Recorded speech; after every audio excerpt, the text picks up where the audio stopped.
2:40 a.m. this morning, detectives apprehended Leibby Aaron at his residence at 466 East 2nd Street in Brooklyn, where he made statements implicating himself in the death of 8-year-old Leibby Kletzky, and where remains believed to be those of the missing boy were found by detectives in a refrigerator in the suspect's third-floor attic apartment, and in a dumpster on 20th Street between 4th and 5th Avenues in Brooklyn, wrapped in black plastic garbage bags inside of a red suitcase.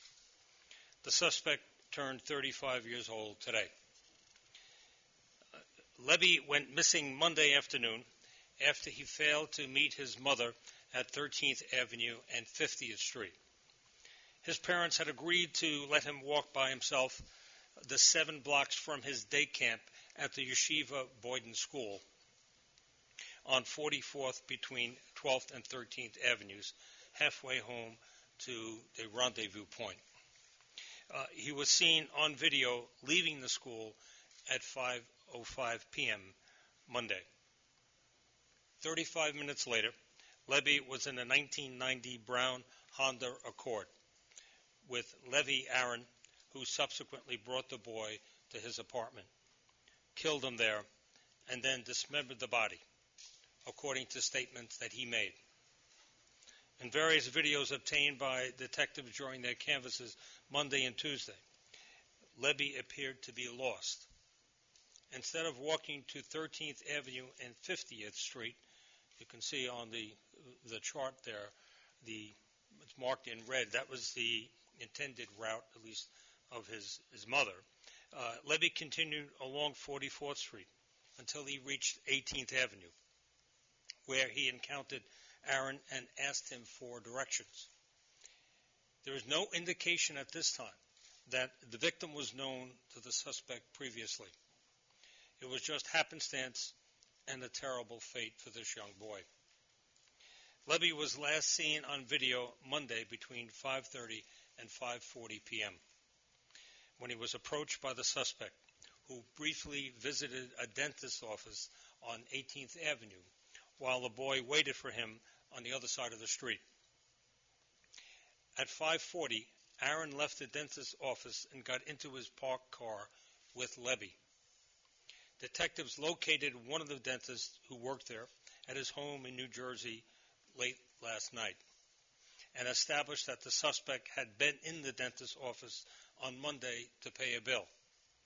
With the assistance of a receptionist and another dentist associated with the practice, detectives at 2 a.m. today found records that establish Aaron's name and address. He was apprehended 40 minutes later. The Schönbrunn Patrol also supplied important information, and that is the license plate number of the suspect's car.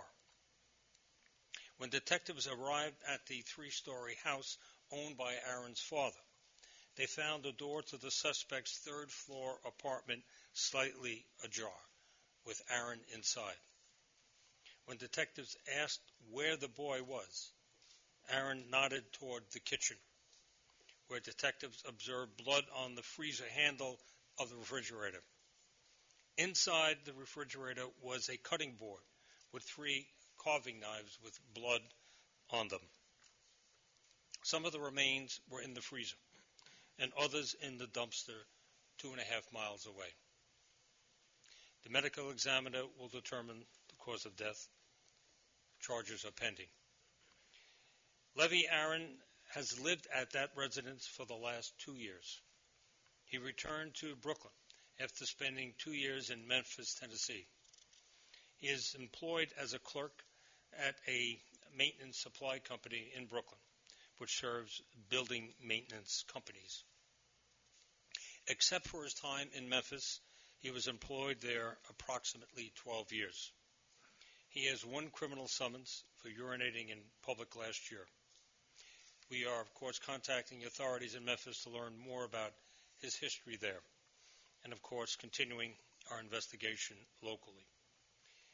This was an horrendous crime, and we are extremely grateful for the support that we received from the community, and we extend our deepest condolences to the Kletzky family.